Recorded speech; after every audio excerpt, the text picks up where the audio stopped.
Good morning, everybody. We're here at the Cannes Lion Ad Festival. We're in Facebook's lovely meeting room in the Majestic on the Croisette. I'm here with Facebook's global marketing guru, Sarah Personette. Sarah, hello. How are you? I'm very good, thanks. Good. Very, very good. How have you found Cannes so far this year? It's been a very interesting experience.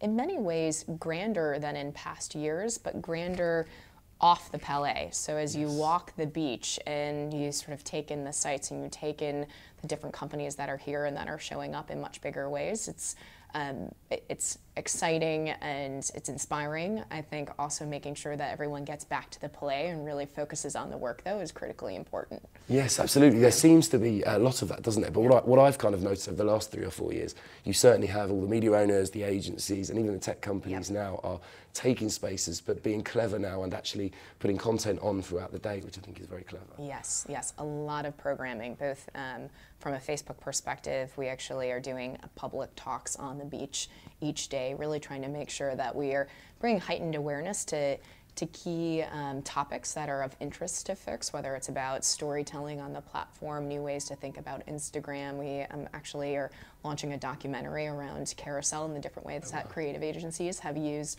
the carousel ad format on Instagram, which was a really fun way to demonstrate creativity for that particular platform. But to that same point, there's also, if you go back to the Palais, there's so much programming that's there as well. Yes. So you really have to be super organized in approaching Cannes now to make sure that you can cover off on the meetings that you need to cover off on, see the great work that you need to see, and then also really take in all of the inspiring sessions. Absolutely. And is this the biggest presence Facebook has had at Cannes so far? This is the biggest presence that we've had. We are really trying to meet the demand that sort of our core constituencies that are here during this creative festival have been asking for. So obviously the creative community is a key focus. The C-suite of clients and agencies that are here is a key focus, and then the publisher community that is also here now. And as we've moved into ad tech with LiveRail and with Atlas, a focus on them as well. So we've been trying to both program for all aspects of those audiences, as well as have intimate meetings with our core clients. Wow. And I suppose this is all a culmination of the last kind of 6 months of Facebook and what you've been doing. Yeah. Talk us through what's been happening. What are the big things? What are the big trends and insights you've noticed in the last kind of 6 months? So much in terms of the last 6 months. If I were going to boil that down, probably 3 areas. Mobile, video, and measurement have been key areas of focus. So on the mobile side, we continue to see consumers and people really migrating to mobile devices and thinking through whether or not you are on a smartphone or a feature phone and designing brand stories that best render on those platforms has been a really key area. The second piece is video. I mean, it's been explosive on our platform over the course of the last 12 months. Autoplay has been a very successful both native product for us and native consumer user experience, and has been very effective as well as an advertising format, where creatives who have traditionally built beautiful stories in video over the last few decades now can do that inside of a mobile world and inside of a mobile video world. And then on the measurement side, really being able to make sure that we can hyper-target people and hyper-target individuals, delivering them the best, most relevant content to them, and then driving that to action. So being able to understand from a lift measurement perspective whether or not it's helping, the advertising campaign is helping to drive sales, it's helping to drive perceptions, it's helping to drive brand health metrics. Those have been sort of I think the 3 key areas that we've been most focused on in terms of interest and excitement. And have you seen the brands that are actually getting that right? Because it's wonderful technology, wonderful options for them to use. And I think my biggest frustration is you see this and we see this, but it's actually getting those brands to actually exploit it fully. Have you got a few that are actually doing that now? Yeah, and the way we like to talk about it is sort of this idea of personalized marketing at scale, really taking individual consumer segments, finding those folks on the platform platform and developing and delivering relevant content to them. Examples of clients that are doing really great work, the Coca-Cola on the Super Bowl, they launched a beautiful global campaign, but then they actually took that campaign and they segmented it, and then they delivered it to core audiences that were more relevant. The content was more relevant to that particular audience, and we saw amazing results from that. Lexus is another example. They launched a new car this past first quarter. They actually looked at their full audience and built out 1,000 micro segments, and then built 1,000 pieces of creative based on interest, geography, and gender, and delivered those sort of micro pieces of content to those micro targets. Extremely effective. In the UK, EE, another brand that has recently done that with work around Kevin Bacon. And so I think more and more people are experimenting and clients are experimenting with this idea of personalized marketing at scale. But it's really what we've been talking about for the last decade, which is delivering to the right people, the right type of work at the right time in order to make sure that personal relevancy is key and core to all that we do. Absolutely, and that kind of data driving creativity though. Yes. You know, for so long everyone's been talking, oh, creativity is being killed by data, but I think now, from what I've noticed this week in particular, we seem to be at that era where data and creativity are kind of marrying together very well, and actually data is can be more creative with the right data. Yes, I could not agree with you more. I think that also the migration from just data to data that then helps to inspire an insight that drives a strategy for a brand. We are seeing so much more of that coming out of both our platform and the way that the creative community is approaching our platform in order to create just best-in-class work. Yeah, and it's an interesting phenomenon, Facebook, in the sense that I went to a very interesting talk with Jonathan Mildenhall on Monday, and he was talking about, someone asked him the question of how you take a campaign. Can you have a global idea that can be rolled out, or do you have to make it different for each country? And he made the point that potentially it's old companies' institutional politics that says you can't do that, but actually a great idea is a great idea. And Facebook, obviously, you can roll out across. Is there for you guys, I suppose that's a platform that does go globally, and an idea can go global, and it doesn't necessarily have to change. I love that topic because I think we are at this point right now where we are debating, can a global campaign actually exist? And the fact that you guys were talking about that on Monday is just so apropos and perfect. And I actually look at it from both sides. I think that beautiful, great global campaign work still can happen. Yes. And it is absolutely possible. And in fact, Facebook, because we are a global platform, allows that work to spread and sing around the world more than ever before.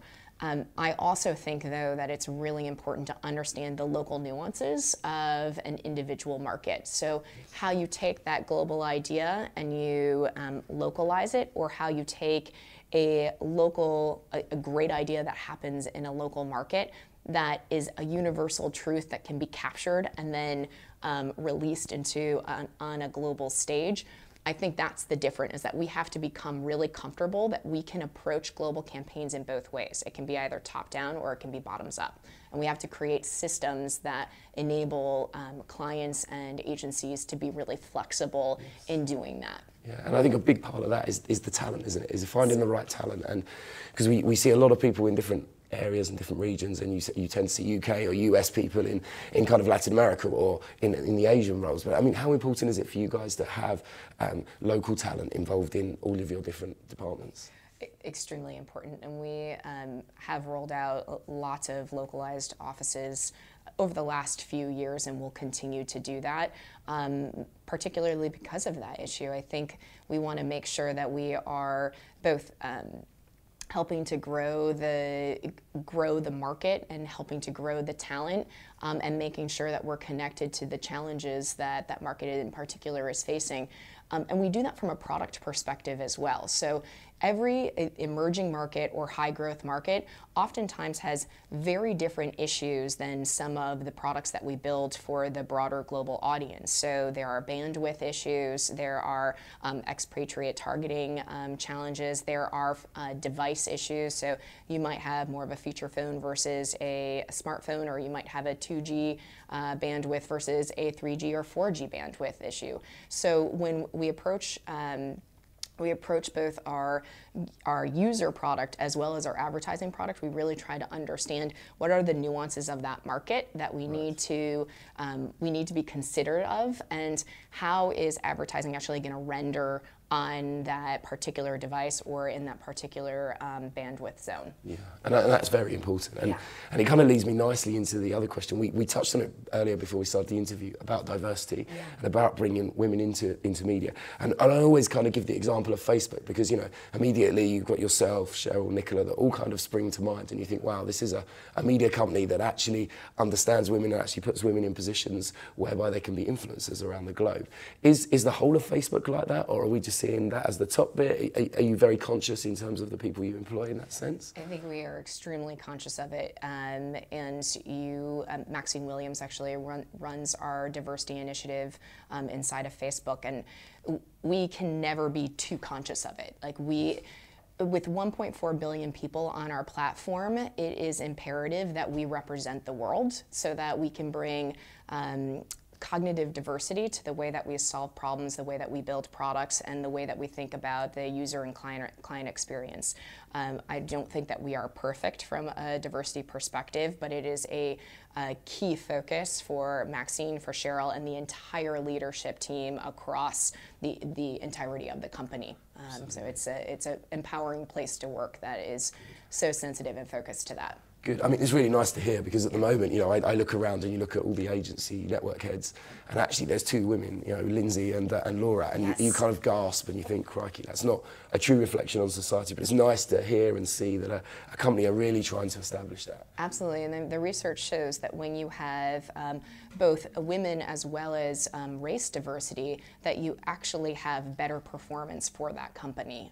So that's why it only benefits all of us to really think about who we are bringing into our company, who we're bringing into the industry, to make sure that we are helping to propel both performance as well as diversity of thinking forward. Yeah. And there must be a great pull with Facebook, because obviously you were there first, just went back into agency world, and then realised, actually, I need to come back here. You know, what was kind of the thinking behind that? Had you missed Facebook? You know, was there something that really drove you back into the business? It's such an interesting question. So when I graduated from university and I was 22, I started in the agency world. Within that first year, I knew my career ambition was to run an agency someday. I love the agency world. I love the way that we get to, I'm switching into my agency hat for a second, but I love the way that we get to solve so many different problems, and we really get to think deeply about a client's issues. So I spent the first 10 years of my career on the agency side and wanted to go much deeper into social and technology. And that's when I went over to Facebook for the first go around and helped build the global agency team. And then lo and behold, I actually got to realize my career ambition. Jackie Kelly, who was the CEO of North America Media Brands at the time, invited me to join her and help run Universal McCann. And it was an amazing experience, an incredible year and a half. But at that same time, when Cheryl and David Fisher call you to come and lead marketing for Facebook, it's a hard thing to say no to, and in particular because we as a company are realizing the ambition that the first time I was there, I think we were just starting to talk about, and at the time we were a big blue app, and now we are this family of apps and services, and solving the marketing challenge of how we bring a portfolio of brands or a portfolio of apps and services to our customers in a connected and real way that it feels simple and easy and elegant is an awesome challenge to work on. So it's been I've been back for 9 months, and it's been absolutely unbelievable. Wow. And I suppose leading on to that, what do you think makes a good leader in a company that's fast-paced, that's moving, that's trying to keep up with this ever-evolving consumer? What kind of qualities do you now need if anyone's out there and they want to follow a similar path and become a leader? It is such a wonderful question. I mean, I think that there's been a massive change in leadership, I would say, in the last, even the last 30 years, but in particular in the last 5 years. And this idea of really needing to be both a leader and a manager is critically important. So the traits of a good leader are someone who can set a vision, think 18 to 24 months out, sometimes even 3 years out, and can inspire people to rally around them and move forward and push against that goal. And a manager is someone who can operationalize that vision, can really, in a very quick turn, figure out what are the ways that you can best execute on that vision or that big, bold goal. And I think great leadership in the macro sense today, it requires you to have to operate at 30,000 feet and then switch to operating at 5,000 feet and then switch back up to operating at 30,000 feet, all throughout the course of even an hour-long meeting. And the failure for most companies to actually be successful is their inability to execute on the strategy. So strategic execution and the dependency of people and the reliance of people on each other in order to make that vision a reality is really, really important. And I think that's what the transition in terms of leadership requires. And that's also sort of what I think I've tried to really lean into in my past roles as well as in my current role. Good. And what are you learning every day still when you're here in this position? What are the kind of key things you're learning? The thing I have always said about my career is I make career decisions based on what I'm going to learn. So when I went to Facebook the first time, I really wanted to go deep and understand social and technology.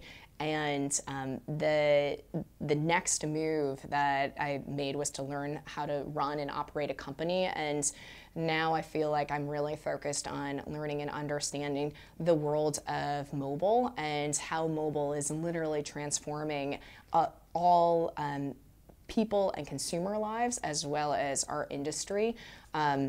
So that's probably my greatest area of focus, and helping to take what I've learned and educate our clients and our teams around how they can best build on this platform and think differently about what marketing for the next 10 to 15 years will look like. Wow.